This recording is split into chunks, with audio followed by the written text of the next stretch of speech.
Ethan Ward, one of the youngest self-made millionaires in the city, was known for two things: his empire of tech companies and his completely uncontrollable 4-year-old twin sons, Aiden and Asher, who had earned a reputation that echoed through every nanny agency in the region. The Ward twins weren't just mischievous, they were tiny storms of chaos with matching blonde curls and innocent blue eyes that hid the energy of 1,000 wildfires.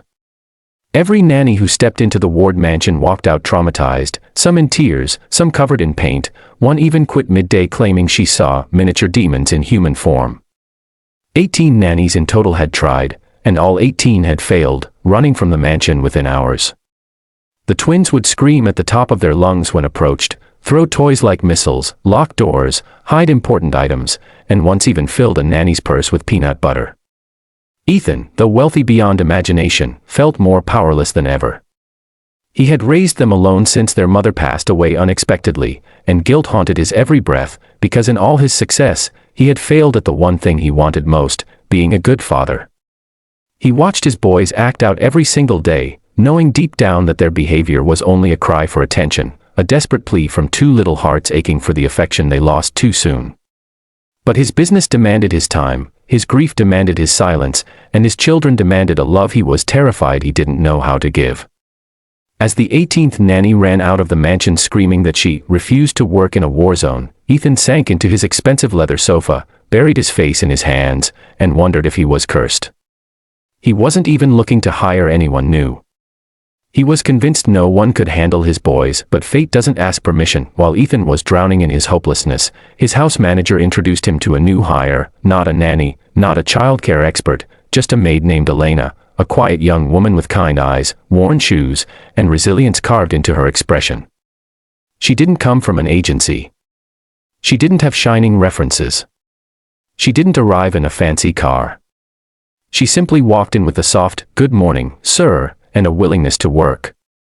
Ethan didn't even think about letting her near the boys, he only needed help maintaining the house after all the chaos. But the moment the twins saw her walk across the living room carrying a vacuum, they halted in their tracks, eyes locked on her with the curiosity of little wolves sensing a new presence in their territory. Elena glanced at them and smiled, not the nervous smile every nanny wore, not the polite forced smile, but a warm, genuine, sunshine-like smile that made the twins blink in confusion. They threw toys at her feet to test her reaction. She simply stepped over them and said, "If you help me put these away, I'll show you something magical." That one sentence froze them. No one had ever said something like that. No one had ever offered them wonder. They were used to nannies who screamed or lectured or tried to tame them like wild animals. But Elena, she treated them like little people with feelings, not problems to solve. She knelt, holding a plush toy dinosaur, and whispered, "This little guy sleeps better when his friends are organized." Aiden slowly approached, curiosity overpowering his usual defiance, and placed a block in the toy bin. Asher followed, not wanting to be left out. Ethan, watching from afar, felt his jaw drop as the two boys, his boys, voluntarily helped clean for the first time in years. But Elena didn't celebrate or praise them excessively.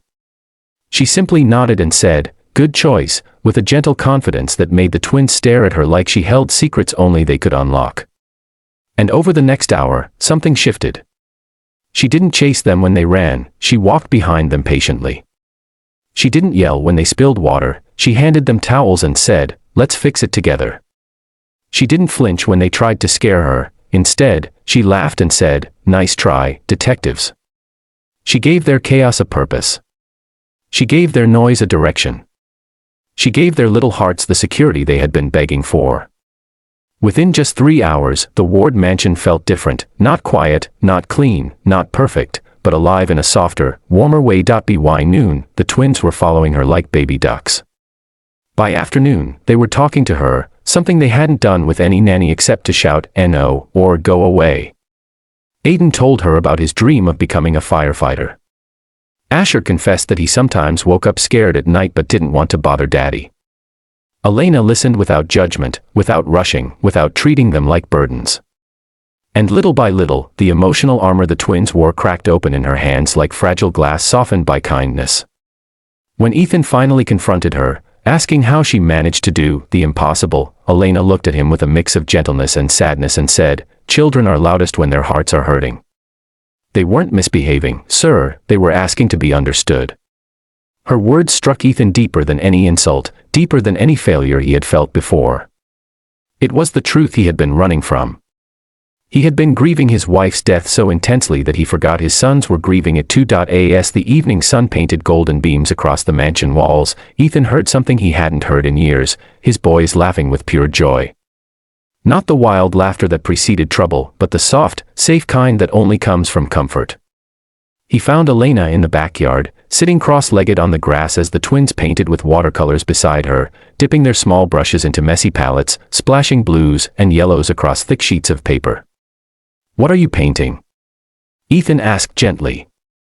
The boys lifted their drawings proudly, two stick-figure pictures of themselves holding hands with Elena. Ethan's eyes welled with tears he didn't try to hide. Elena touched the boy's head softly and whispered, "You two are masterpieces." And in that moment, Ethan felt something he hadn't felt in years, hope. But the real miracle happened that night. Ethan tried to tuck the boys into bed, expecting the usual fight, the kicking, the screaming, the refusing to sleep until hours past bedtime. But instead, Aiden whispered, "Daddy." Elena said, "Monsters get scared if you tell them you love someone."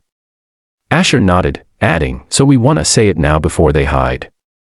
The twins hugged Ethan tightly, and for the first time since his wife died, they said the words he thought he'd never hear again, "We love you, Daddy."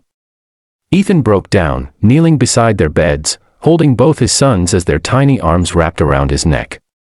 The pain he carried for years lifted like a storm cloud, finally letting sunlight through. He realized that Elena hadn't just calmed the twins, she had healed a wound in all three of them. The next morning, exactly 24 hours after she arrived, Ethan made a life-changing decision. He sat with Elena at the kitchen table, his voice steady but emotional. "I hired you to clean this house, but you cleaned something much more important." Elena smiled politely, unsure what he meant. He continued, "You gave my sons what money never could. You gave them connection. Safety. A voice." He inhaled deeply and said, "I don't want you to be the maid anymore. I want you to stay, but as part of this family. Will you be their full-time caregiver?" Elena's eyes widened, filling with tears she tried to hide. She had lost her own family long ago, and belonging somewhere felt like a dream she wasn't allowed to have. The twins burst into the room, hugging her legs and shouting, "Say yes! Say yes!" And for the first time in her life, Elena felt chosen, not for her labor, but for her heart. She said yes. From that day forward, the Ward mansion was no longer a battleground. It became a home where healing grew like wildflowers, where laughter replaced screams, where warmth filled every hallway. And Ethan, watching Elena guide his children with courage and kindness, realized that sometimes the most extraordinary people enter your life quietly, bringing miracles you never knew you needed. If you enjoyed this powerful emotional story, don't forget to like, share, and subscribe to the channel. Your support helps us continue creating inspiring stories that touch hearts and change lives.